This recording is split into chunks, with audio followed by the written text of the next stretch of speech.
شریعت میں ایک تیسری چیز بہت اہم ہے، اسے کہتے ہیں اخلاق۔ اخلاق کا معنی کیا ہے؟ اخلاق خلقن کی جمع ہے، اور خلقن کہتے ہیں دل کی ایک ایسی کیفیت کو جو انسان کو عمل پر انگیختہ کرے، عمل پر راغب کرے۔ اگر وہ صرف اچھی ہے کیفیت تو خلق حمید ہے، اچھے اخلاق ہے۔ اگر وہ صرف گندی ہے، گندے عمل پر ابھارتی ہے، تو یہ خلق سیئ ہے اور یہ اخلاق رذیلہ ہیں، ان سے بچنا ضروری ہے۔ میں آج ایک خلق پہ ہلکی سی بات کرتا ہوں اور ہمیشہ اس کی ترغیب دیتا ہوں، وہ ہے حیا۔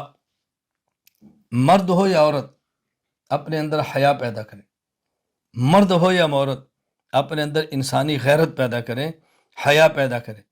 اور بے حیائی یہ جب پیدا ہوتی ہے یہ آنکھ کی حفاظت نہ کرنے سے ہوتی ہے، اور اس وقت دنیا میں جتنا گناہ عام یہ آنکھ کا ہے، شاید ہی دنیا میں کوئی اتنا گناہ عام ہو جتنا یہ گناہ عام ہے، شاید اتنا کوئی اور گناہ عام ہو۔ ہمارے حضرت شاہ کی مختار رحمہ اللہ فرمایا کرتے تھے اس وقت دنیا میں سب سے بڑا جو جرم اور گناہ ہے وہ آنکھ بدنگاہی کا ہے، نامحرم کو دیکھنے کا ہے۔ اس لیے اپنی آنکھ کی حفاظت کرنا از حد ضروری ہے۔ نامحرم عورت پر آنکھ نہ پڑے۔ رسول اللہ صلی اللہ علیہ وسلم کا ارشاد ہے النظر من سہام ابلیس مسموم، یہ شیطان کے زہریلے تیروں میں سے ایک تیر ہے، زہریلا تیر ہے۔ یہ انسان کے دل کو تباہ کر دیتی ہے، یہ انسان کو برباد کر دیتی ہے۔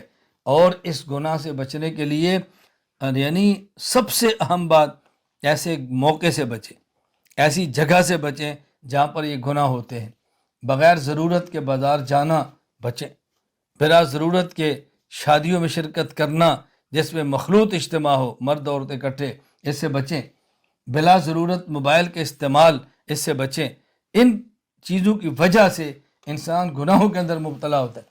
جتنے مرد اور جتنی خواتین کا مجھ سے اصلاحی تعلق ہے، ان میں سے جس نے بھی بد نگاہی کی بیماری کی بات کی ہے اس کی سب سے پہلی وجہ موبائل ہوتی ہے۔ جو بھی بد نگاہی کی بات کرتا ہے اس کی وجہ موبائل ہے۔ موبائل کی وجہ سے بد نگاہی، موبائل کی وجہ سے بے حیائی، موبائل کی وجہ سے غلط چیزیں۔ اس لیے میں بار بار یہ بات کہہ رہا ہوں، بلا ضرورت موبائل کے استعمال سے بچیں، بلا ضرورت موبائل کے استعمال سے بچیں۔ اس کو اس انداز میں بنا دیا گیا ہے کہ انسان قرآن بھی پڑھے دیکھے تو اس کی نظر پڑے گی، اگر وہ حدیث بھی ہو نظر پڑے گی، اگر وہ بیان بھی سنے اس کی نظر دائیں بائیں جائیں گی۔ اس سے بچنے کا طریقہ سب سے آسان ترین طریقہ یہ ہے کہ خود کو بلا ضرورت موبائل کے استعمال کرنے سے بچیں۔ بس جس قدر بلا ضرورت استعمال سے بچیں گے اتنا ہی گناہوں سے بچ جائیں گے۔ میں اکثر یہ بات کہتا ہوں، جو بھی مجھے یہ بات کہتا ہے کہ جی یہ بدنگاہی میرا پیچھا نہیں چھوڑ دی، فلاں گناہ نہیں چھوڑ رہا، میں کہتا ہوں آپ موبائل کی جان چھوڑ دو، بدنگاہی آپ کی جان چھوڑ دے گی۔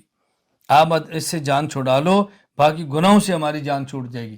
تو ہم اپنی حفاظت کریں، اپنی آنکھوں کی حفاظت کریں۔ جو انسان آنکھ سے دیکھتا ہے وہ دماغ میں محفوظ ہوتا ہے، وہ دماغ کی طرح منتقل ہوتا ہے۔ پھر ہم کہتے ہیں نماز میں لذت نہیں آتی، ہم کہتے ہیں قرآن میں لذت نہیں آتی، ہم کہتے ہیں ذکر میں لذت نہیں آتی، ہم کہتے ہیں دین پڑھنے میں لذت نہیں آتی، علماء کی مجلس میں لذت نہیں آتی۔ وہی جب دماغ کے اندر بے حیائی اور نامحرم خواتین گھسی ہوں گی تو بتائیں کیسے لذت آئی؟ جب خواتین کے دماغ میں نامحرم مرد گھسے ہوں گے تو آپ بتائیں پھر انسان کو عبادات میں لذت کہاں سے آئے گی؟ قرآن میں لذت کہاں سے آئے گی؟ احادیث میں کہاں سے آئے گی؟ فقہ عقائد میں کہاں سے آئے گی؟ شریعت میں کہاں سے آئے گی؟ پھر اہل علم کی مجلس میں انسان کو کیسے لطف آ سکتا ہے؟ آدمی کیسے علماء کی مجلس میں جاتا ہے؟ تو سب سے بڑا اور سب سے زیادہ گناہ اس وقت یہ بدنگاہی کا ہے۔ ہم اپنی اس سے حفاظت کریں، اپنے آپ کو بچانے کی کوشش کریں۔